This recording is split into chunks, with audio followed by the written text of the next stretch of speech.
Hi everyone, praise the Lord. उम्मीद है आप सब ठीक होंगे। आज का जो हमारा मैसेज है वो इससे रिलेटेड है कि खुदावंद हमें कितनी दफ़ा माफ़ करते हैं और माफ़ी की जो सही डेफिनेशन है वो क्या है। आइए हम इस बात को जो है कलाम से जानते हैं।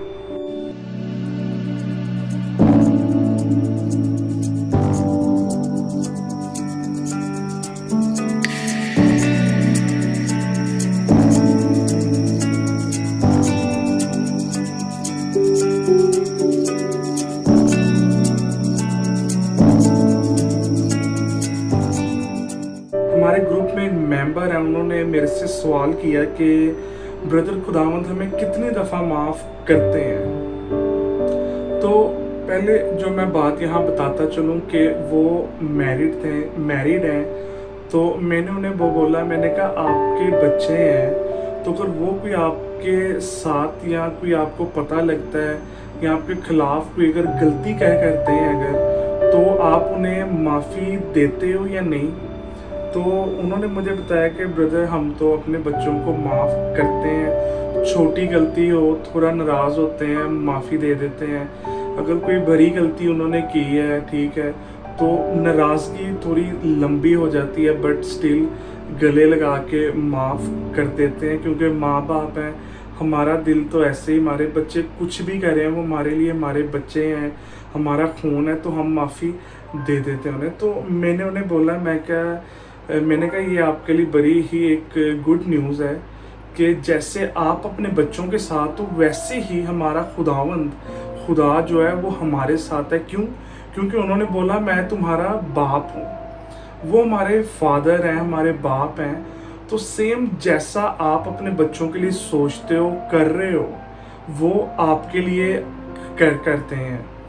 तो इस बात पे बड़ा ही खुश हो गई। वो कहती है अच्छा, फिर तो ब्रदर हमें माफ़ी मिलती रहेगी और हम जो है, हमें खुदा हर गुनाह हमारा माफ़ कर देंगे, गलतियां माफ़ कर देंगी। बाप है वो नाराज़गी ज़्यादा हो सकती बट स्टिल गले लगा के चूम के वो माफ़ कर देंगे। मैं कहा जी बिल्कुल ऐसे ही है। तो मैंने उन्हें बोला कि दुनिया में जितने भी रिलेशंस या जितनी चीज़ें खुदा ने बनाई हैं अपना आप दिखाने के लिए बनाई है। एक छोटी एग्जाम्पल है ये। अगर हम कह लें प्यार है, अगर गुस्सा है, नाराज़गी है इंसानों में, तो खुदा ने हमें अपनी छवि पे बनाया है। तो दुनिया में जितनी भी चीज़ें हैं, जितनी भी एग्जाम्पल्स हैं, वो खुदा की छोटी सी झलक है। तो खुदा ने अपना आप दिखाने के लिए वो बनाई हैं। तो बिल्कुल ऐसे ही है कि जब हम गलती, गुनाह, कोताहियाँ, जितना भी भरा गुनाह हो, ठीक है, हमें उसकी सज़ा ज़रूर मिलती है, ठीक है, उसकी जो है पनिशमेंट जो होती है वो ज़रूर हम हासिल करते हैं खुदावंद से, बट माफ़ी मिल जाती है हमें। और मैंने उन्हें कहा कि मैंने उन्हें एक स्टोरी सुनाई। मैंने कहा कि एक एक ओल्ड पेरेंट्स थे, ठीक है, उनका बच्चा बहुत गुनाहगार था, नाफरमान था, गुस्से में आ जाता था। तो इसी तरह जब भी उसने कभी कोई अपने पेरेंट्स को पता लगना, उसके पेरेंट्स को, कि हमारे बच्चे ने किसी के साथ लड़ाई की है, उन्हें पता लगना, उन्होंने नाराज़गी थोड़ी शो करनी, माफ़ कर देना। इसी तरह उन्हें एक दफ़ा पता चला कि हमारे बच्चे ने किसी शॉप में चोरी की है। नाराज़गी थोड़ी ज़्यादा हो गई बट स्टिल क्या हुआ, बच्चे को माफ़ी मिल गई। इस तरह जो है वो गलतियां करता रहता था, कभी अच्छा हो जाना, कभी गलतियां कर देनी, और ज़्यादातर गलतियां ही होती रहती थी उससे। हुआ क्या, एक दफ़ा वो किसी को जान से मार देता है और अपने माँ बाप को बताता नहीं, और बड़ा गिल्ट उसके अंदर आ जाता है, ठीक है। और होता क्या है कि वो इतना बर्डन होता है उसके ऊपर कि मैंने सारी उम्र अपने माँ बाप को कभी खुशी की कोई बात नहीं दी, हमेशा गलतियां, गुनाह, कोताहियां की हैं, और वो फिर भी मुझे माफ़ करते रहते हैं। ये अब जो बात अब मेरे से हो गई है, मैं उन्हें बता नहीं सकता। होता क्या है कि इसी तरह साल दिन गुजरते जाते हैं। वो जो है, उनका बेटा जो है बीमार होना शुरू हो जाता है, इसी स्ट्रेस में, इसी दुख में कि उसने किसी की जान ली है। और अब वो अपने माँ बाप को बता नहीं सकता, माफ़ी नहीं मांग सकता। उसको लगता था कि मेरे माँ बाप अब मुझे माफ़ नहीं करेंगे। इसी तरह वो दिन ब दिन बीमार होता जाता है। होता क्या, उसकी डेथ हो जाती है। तो डेथ होती है, उसके माँ बाप उसको दफनाते हैं, 5 साल दिन गुजरते हैं। होता क्या, इसी तरह उसका एक बेस्ट फ्रेंड आता है, उसको हर चीज़ उसकी पता होती है। तो ऐसी कोई बात होती, वो बताता है, अंकल आंटी जो आपके बेटा जो मरा है उसके पीछे रीजन इसका ये था। तो माँ बाप है, जो भी कर लो, अब माँ बाप है, माँ बाप तो अपनी औलाद को माफ कर ही देती है। तो वो रोते हैं, थोड़ा उन्हें दुख भी आता है कि यार उसने ये हरकत की, बट कहते हैं यार हमें एक दफा आके बताता, हम बेशक उसको मारते, थोड़ा उसको नाराजगी कर लेते, कुछ भी, बट हमने उसको माफी दे देनी थी। बट अब तो वो इस दुनिया में नहीं रहा, हम उसको कैसे माफ करें। वो इतना दुख और रोते होते हैं कि हमें एक दफा वो गले लगा लेता, माफी मांगता, हमने करना था माफ, क्यों नहीं, हम तो पेरेंट्स हैं। बट अब वो हम में नहीं है, ना वो माफी मांग सकता है और ना हम उसको माफ कर सकते हैं। तो इसी तरह ही हमारा खुदा है। जिस तरह मैंने भी बताया कि खुदा ने दुनिया में एग्जाम्पल्स अपना आप दिखाने के लिए बनाई है, या अपनी चीज़ें जो खुदा करता है या जो खुदा चाहते हैं, ठीक है, वो उन्होंने दिखाने के लिए दुनिया में एग्जाम्पल्स बनाई हैं। तो इसी तरह जैसे उसके माँ बाप अब अपने बच्चे को माफ़ नहीं कर सकते, इसी तरह मेरा ईमान है कि जब गलतियाँ, कोताहियाँ, गुनाह करते रहते हैं और एक इंसान अच्छा करता रहता है, जब जजमेंट डे आता है, तो जब हम खुदा के पास जाते हैं, ठीक है, तो इसी तरह होता होगा कि खुदा के पास जब कोई गुनाहगार आता होगा, जब जजमेंट का टाइम होता होगा, ठीक है, जब खुदा फैसला करता होगा कि ये अच्छा है, ये बुरा है, आप जन्नत में जाओ, आप दोज़ख में जाओ, ठीक है।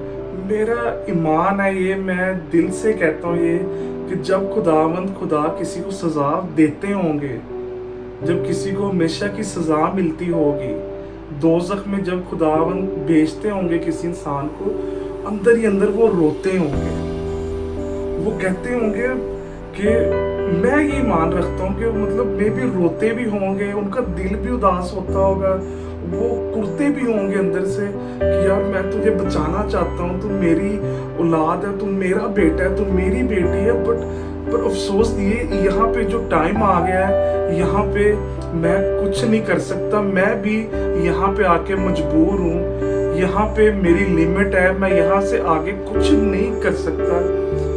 तो मुझे अफसोस है, या मैं दुख के साथ कहना पड़ रहा है मुझे कि हाँ, तुम्हें सजा पानी पड़ेगी हमेशा की। और मेरा ईमान है कि खुदावंद रोते भी होंगे कि यार काश ये मेरी बात मान लेता और मुझे इसको सजा ना देनी पड़ती।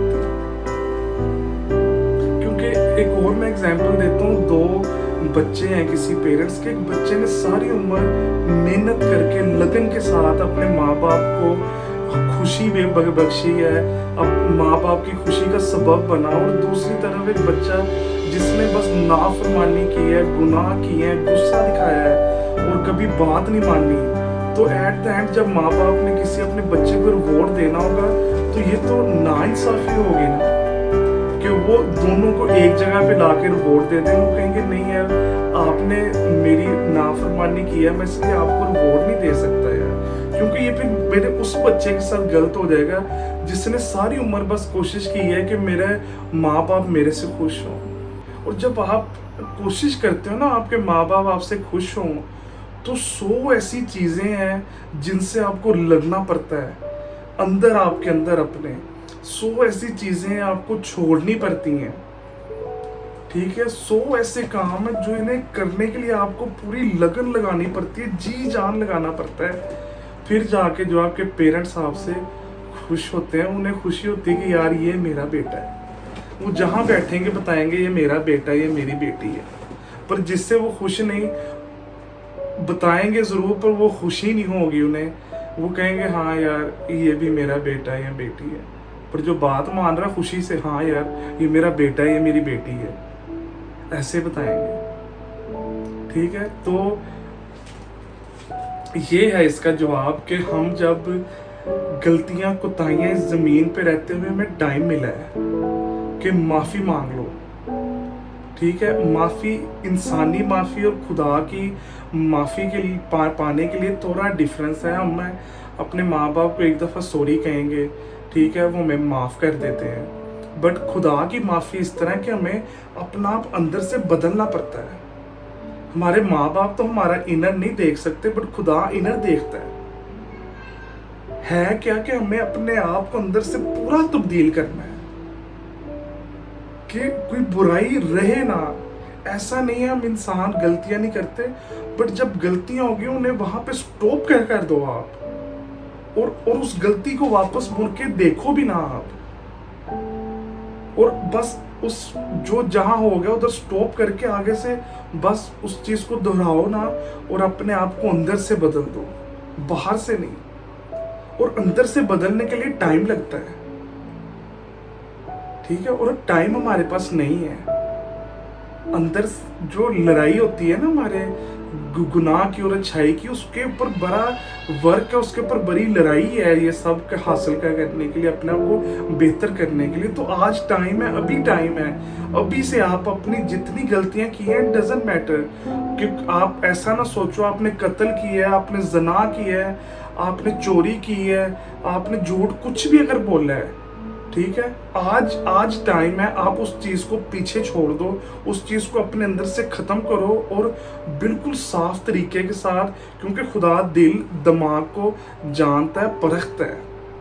खुदा वो बातें भी जान लेता है जो हमारे अंदर चल रही हैं, जो हम मुंह पे लेके नहीं आते। तो अंदर आज अपना बिल्कुल तब्दील कर दो, उस पर वर्क करना शुरू कर दो, ताकि जब भी, क्योंकि खुदा ना करे अगर कोई इंसान अगर सोया वो उठ नहीं पाया, तो उसके लिए तो आखिरी टाइम वही है। खुदा ना करे कोई इंसान रोड पे गया है, कहीं काम पे है, उसके साथ कोई ऐसा मिसहैप हो गया है, वो अब दुनिया में नहीं रहा, तो उसके लिए तो बेचारे के लिए आखिरी टाइम वही है। तो आज है टाइम, मैं आज इनकरेज करता हूँ आप लोगों को कि आप लोग अपने आप को अंदर से तब्दील करो, और जो गलतियां हो गई उनको वापस करना तो दूर, उनको सोचो ना, देखो भी मत। और ये जितनी मैंने बातें की हैं, इस सब कलाम में से थी, तो इसका प्रूफ जो है जजमेंट डे के बारे में अगर आप सारा पढ़ना चाहते हो कि उस टाइम पे क्या होगा, उसका रेफरेंस मैं यहाँ देता चलो। मैथ्यू चैप्टर 25 और वर्स 31 से 46 में सारी स्टोरी लिखी है जजमेंट डे की। मैथ्यू चैप्टर 22 वर्स 36 है, ए उस्ताद, तुरैत में कौन सा हुक्म भरा है? उसने उससे कहा कि खुदावंद अपने खुदा से अपने सारे दिल और अपनी सारी जान और अपने सारी अक्ल से मोहब्बत रख। भरा और पहला हुक्म यही है, और दूसरा उसकी मानिद ये है कि अपने पड़ोसी से अपने बराबर मोहब्बत रख। और ये जो मैंने वर्स पढ़ी है ये है 39 तक। 10 हुक्म है वो हमने मानने। 10 हुक्मों में सबसे बड़े हुक्म क्या है हमने भी रीड किया है, ठीक है। तो अगर आप ये हुक्म मान रहे हो, ठीक है, कि खुदावंद को अपने पूरे दिल, अपनी सारी जान और अपनी सारी अक्ल से अगर आप मोहब्बत रख रहे हो, ठीक है, तो आप हर चीज़ पे चल रहे हो। और अगर आप अपने पड़ोसी को अपनी मानित प्यार कर रहे हो, ठीक है, या अगर आप अपने पड़ोसी को वैसे प्यार कर रहे हो जैसे खुदा आपसे प्यार कर रहा है, तो आप समझ लो आप 10 के, अगर आप ये दोनों हुक्म मान रहे हो, तो आप 10 के 10 हुक्म पे चल रहे हो, ठीक है। खुदा को मोहब्बत करना क्या है कि अगर जो खुदा ने हमें चीज़ें कही हैं, अगर हम वो मान रहे हैं, फिर हम खुदा से मोहब्बत कर रहे हैं, और पूरी अपनी जो बोला गया है, अपने सारे दिल, अपनी सारी जान और सारी अक्ल से फिर मोहब्बत कर रहे हैं। ये नहीं कि खुदा है और हदे से झूठ बोल रहे हैं, या अगर कोई बात है कोई लोगों में हम बड़ा जी अच्छा और बड़ा जी साफ सुथरा पेश हो गए हैं, ठीक है, जैसे ही लोगों से थोड़ा दूर हुए, कॉल आई कोई, साथ ही गालियां भी शुरू, कोई गलत प्लान भी शुरू, ये नहीं। हर चीज को आप बराबर प्रॉपर लेके चलोगे तो फिर चीजें जो हैं सही चलती हैं। ऐसा नहीं कि वही, मैं एक और बात कहता हूँ कि आप अगर जानना चाहते हो ना आप ठीक हो या नहीं, आप मतलब अच्छे हो या बुरे हो, या आप खुदा की राह पे चल रहे हो या नहीं, तो जो आप लोगों में रह के हो ना उस चीज़ को अपने माइंड में ना रखो। आप जब कभी आपने जानना है ना आप क्या हो, आप अकेले जाओ रूम में, अपने साथ थोड़ा टाइम स्पेंड करो, तो जो चीज़ें आप करने लगोगे या आपके दिमाग में आनी शुरू होगी ना, मुबारक है आपको, आप वो हो। क्योंकि हम जो अकेले में होते हैं ना वो हम हैं, जो लोगों में होते हैं हमारा मुखौटा है। ठीक है, जो आप लोगों में बनते हो अकेले भी अगर आप वो हो फिर आपको रिवॉर्ड मिलेगा, अदरवाइज नहीं। ठीक है, और खुदा का प्यार जो है, ठीक है, खुदा ने कहा ना कि अगर हम खुदा से भी प्यार कैसे कर सकते हैं। ठीक है, ये यीशु ने कहा कि हम खुदा से प्यार अगर आप करते हो अगर, तो ये चीज़ें मानो। अगर आप पड़ोसी से प्यार कर रहे हो तो फिर आप जो है हमेशा की ज़िंदगी के वारिस हो। ठीक है, और जिस तरह से बताया गया है कि खुदा ने हमें किस तरह से खुदा चाहता है हम प्यार करें, लूक चैप्टर 6 वर्स 27 से वर्स 36 तक। अगर आप जानना चाहते हो ना कैसा प्यार खुदा चाहता है कि हम करें लोगों से, और कैसा खुदा और किस तरह हम कर रहे हैं और खुदा कैसा चाह रहा है, तो आप जाके ये जो वर्सेस हैं जो मैंने आपको चैप्टर बताए हैं, ठीक है, वर्सेस बताई हैं, आप जाके उसको अगर आप डिटेल में पढ़ना चाहते हो तो वहाँ जाके आप इस सारे चैप्टर को पढ़ो कि खुदा हमें कैसे चाहता है हम खुदा के हुक्मों पे चलें, और हम कैसे चल रहे हैं बिल्कुल ऑपोजिट। तो मेरा यही आज का कलाम था कि हाँ, खुदा हमें माफ़ी देते रहेंगे जब तक हम इस दुनिया में हैं ना। मैं एक और चीज़ बड़ी लोगों को अपने प्रेयर ग्रुप में बताता हूँ कि हम कई बारी cartoon movies, super natural movies देखते हैं ना कि यार काश हम भी कोई ऐसा हो कि अगर हमें अपनी गलती को ठीक करना पड़े हम फ्यूचर में वापस चले जाएं और उसको ठीक कर लें। तो मैं कहता हूँ ये जो हमें खुदा ने टाइम दिया हुआ है दुनिया में, ये वही टाइम है। ये जो हम कहते हैं ना पास्ट में चले जाएं या हम आगे जाके देख लें हमारे साथ क्या हो सकता है क्या नहीं, ये कलाम आपको सारा आईना दिखाता है कि आपके साथ आगे क्या होगा। और अभी जो आपको टाइम मिल रहा है जब सो के उठते हो, वो समझ लो आपको एक सेकंड चांस मिल रहा है। रोज आपको चांस मिल रहा है अपने आप को सुधारने का, अपनी गलतियों को छोड़ के खुदा की तरफ राग़ब होने का। तो मेरी खुदावंद अपने खुदा से यही दुआ है, जो आज हमने पढ़ा, सुना, सीखा, हम सबको उस पर चलने की तौफीक अता करें। So God bless everyone, be safe and be happy. मैं अपने नए मैसेज, नई वीडियो के साथ फिर से हाजिर होऊंगा। Thank you.